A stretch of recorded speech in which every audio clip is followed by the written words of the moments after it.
Si Jesus nakikumparar sa iyang kaugalingon ngadtos mga kawatan o tulisan.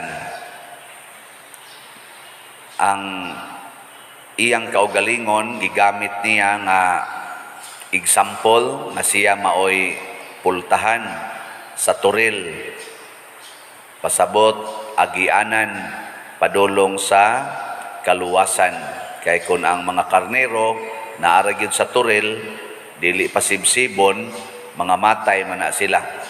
Nya sad og naasay mukuha sa karnero pero di mo agis pultahan, kawatan pud na ihawon ra pud ng karnero.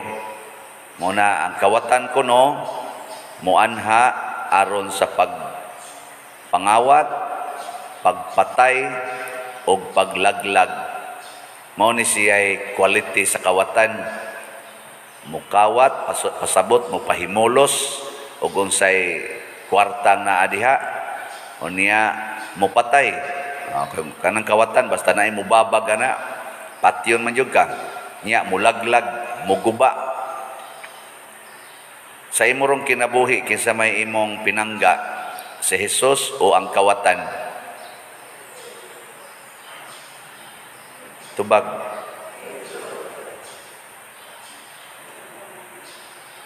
Karon bitaw makita ginako ang usahay ba kaning mga kawatan kay kana lagi either mangawat, magpahimo sa kwarta or mupatay o mulaglag.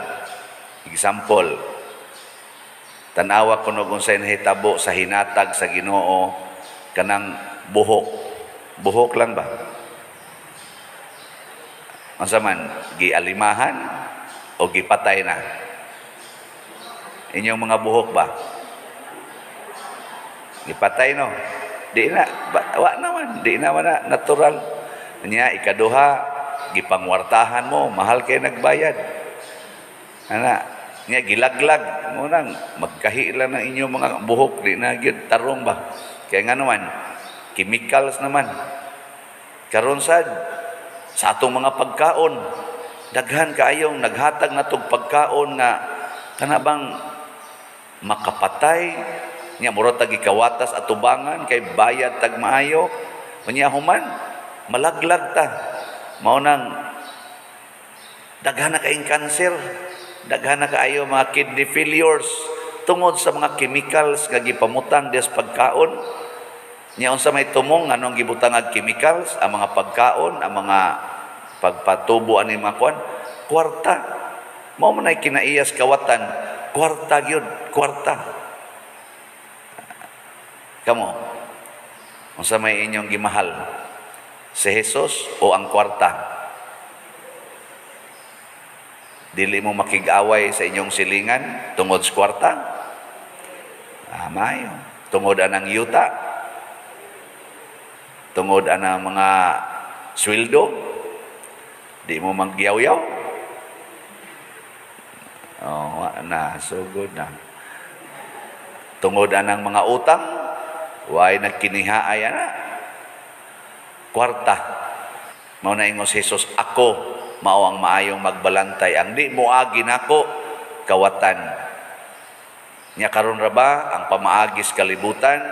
Murag yung kawatan. Unsa man ang kawatan, di mo agis gate, mo ambak sa mukatkat sa koral. Gusto ba ka ng automatic? Gusto ba nga di mo agis sa process? Pare lang anak karong premarital sex. Kana ba mga batanon nga mga dalagag ulitaong naguyab-uyab, di naman ganahan magpakasal? Tinukhangay man ritso? Di ba? Naay mga anak, pero way mga bana. Daghan na kay karon nga wa pa kaabot og 50, di na mga anak, 20 pa lang gani. Gilaygit man. Gilaygit. Kana bang gusto nato ba nga dali bitaw? Magunatas Ginoo, di ta moagi. Mao sa guna ato mga naong. Gusto ka nga mo puti, tawag ang Ginoo nga paputian ni akong naong. Uy, hudhiran man din anang mga chemicals. Imnan man day mga chemicals. Mausad ang atong mga gender karon. Ang mga laki gustong mobalhin ngadto sa babae gustong mahimong female ang male, di magagad sa Ginoo. Ana, magpa-transplant sa ilang genital organs, or kung dili man, muak na yun nga murag babae.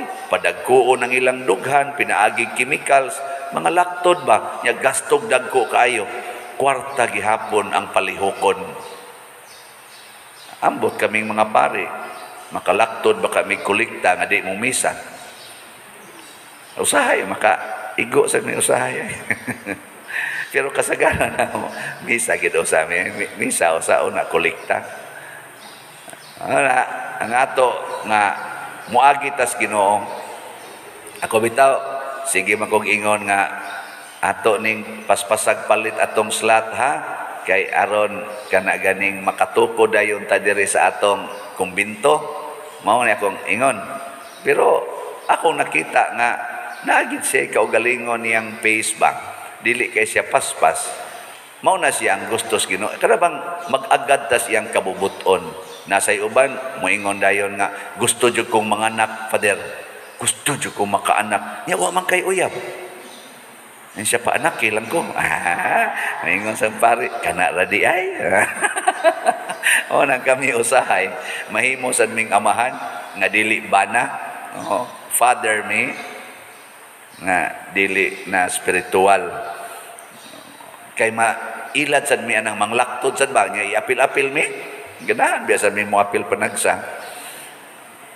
Nasay uban nga di gyud ka anak magpa-injection anang si tawag ana kanang in vitro fertilization process kanang anha sa test tube i-fertilize niya ang fertilize na nga sa tawag ana ubong i-inject dito sa butang sa tiyang taguangkan sa babay tos matres aron motubo siya mahimong bata murabag ang di ka anak atong paanakon ang kusog mga anak ato sa putlon mga buangon kay tas tanan buangon mauna ingos Kristo mga kawatan mo naglaglag nagpatay si San Pedro diri sa unang pagbasa gisaway tungod kay ni violate siya sa kanang gitawag nila standard na kinahanglan gyud ang limpyo nga tao nga laki kanarang tinuli muna ang dili mga Hudiyo di man magpatuli hugaw ningo San Pedro mao man sad akong hunahuna pero gipakita mas Ginoo nga ang hugaw nga atong gitan-aw nga hugaw iya manggitagaan sa Espiritu Santo parihara sa paghatag nato kinsa man ko nga mosupak sa Espiritu Santo kinsa man ko nga mosupak sa Ginoo pasabot do na siya ang Ginoo na sa panahon manglaktod ang Ginoo kanang gitawag nato bag milagro ba nga ang tao nga di kalakaw usa lang kahikap lakaw dayon milagro na iya sa nang pagbuot basta muagi lagi niya. Nindot yun na, basta muagi niya. Abasin ba ding milagruhan sa ta. Ikasunod simana, hurot na ning 49,000 na slots. Di, matuman sa dangyang pagbuot. Di ba? Asway kanang imong bana nga nangabit, ayaw na laging nangabuhagi dayo na. Imo man sang ditsoon ing na, agi sa Ginoo. Isa asa man kumuagi day. Ja, dito sa simbahan, luhod usa dito una pa ka moadto sa imong kabit nya gikan ka sa imong kabit moari ka nako agi usag simbahan kana mo isulti tanawa di ba 30 ka tuig bagsige na siya gaagi simbahan ito padong ari na sad balik na sa nimo ana di at least di agi siya sa Ginoo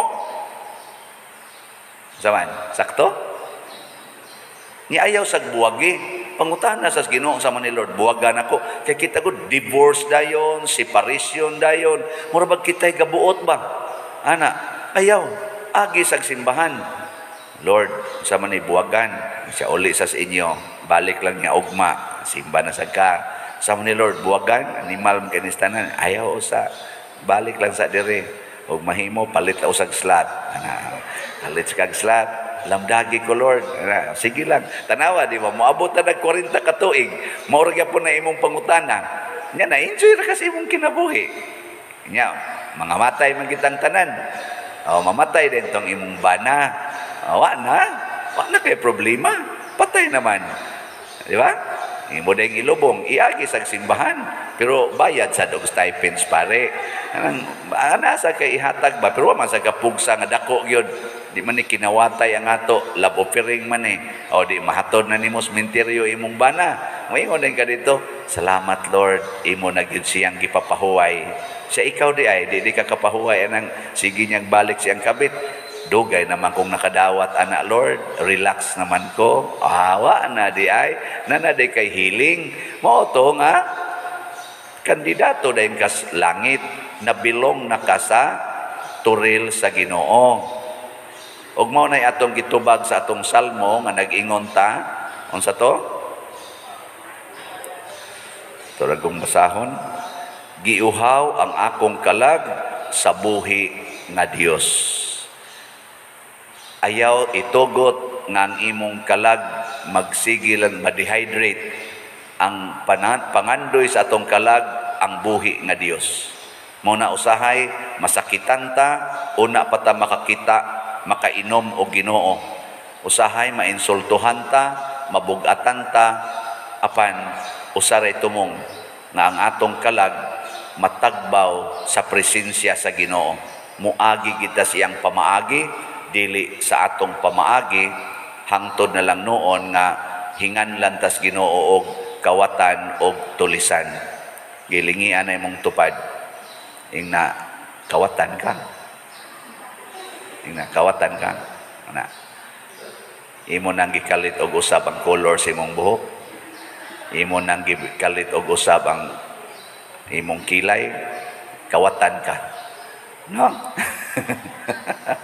Muinom ka ng pills, kawatan ka. Imong singhagan imong anak para mo muhunong, kawatan ka. Wa ka moagis Ginoo. Ang pamaagis Ginoo atong sundon ha. Dili gani iyang paagi ay ginagbuhatan. Nindog ta.